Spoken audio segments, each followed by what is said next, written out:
You don't feel lonely when you're alone. You feel quieter, clearer, almost like you've stepped out of a room where something invisible was pressing on your chest.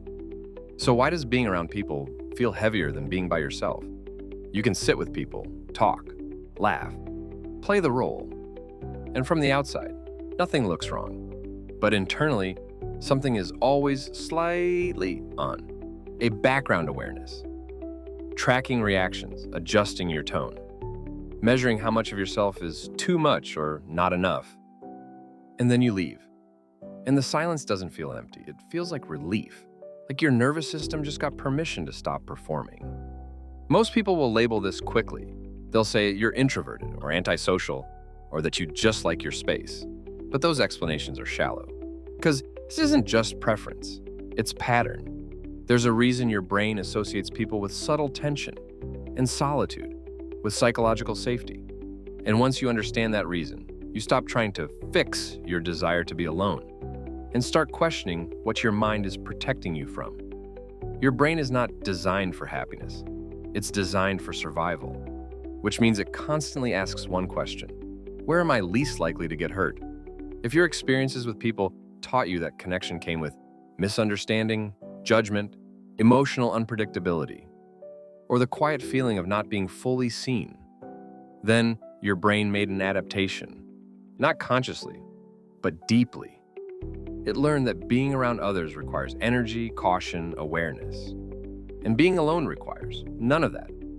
So it began to favor solitude, not because you dislike people, but because your nervous system trusts isolation more than interaction. Carl Jung once described something similar through the idea of the persona, the version of you that exists in the presence of others. A necessary mask, but still, a mask, and the more you rely on that persona to navigate the world, the more exhausting human interaction becomes. Because you're not just showing up, you're managing an identity in real time. So of course being alone feels better. It's the only place where the mask dissolves. There's another layer to this that most people never put into words. When you're alone, you don't feel watched, not physically, psychologically. There's no subtle pressure to be interpreted. No need to translate your thoughts into something acceptable. No anticipation of how your words might land. You return to something closer to your original shape, unedited. And if you've spent enough time in environments where you had to, read people carefully, adjust quickly, stay emotionally alert, then your brain didn't just learn awareness.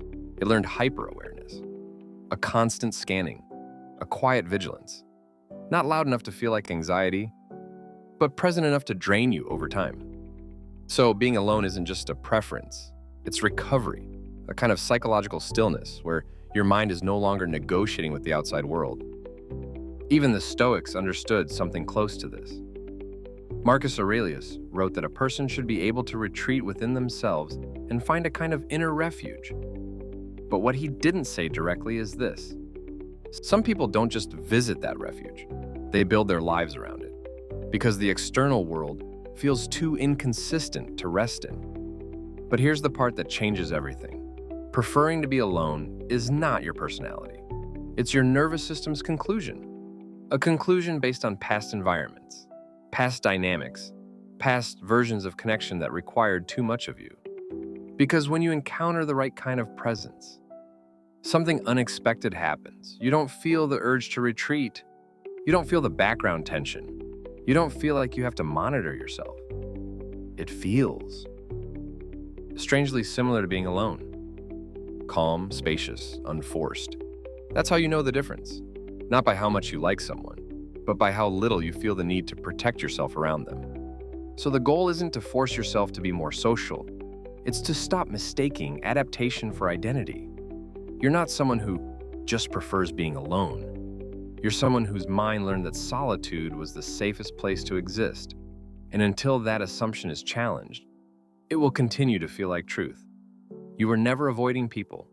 You were avoiding what you had to become in order to be around them. And maybe the question isn't, why do I prefer being alone? But where did I learn that being myself required it? If this felt uncomfortably accurate, comment, alone but not by accident.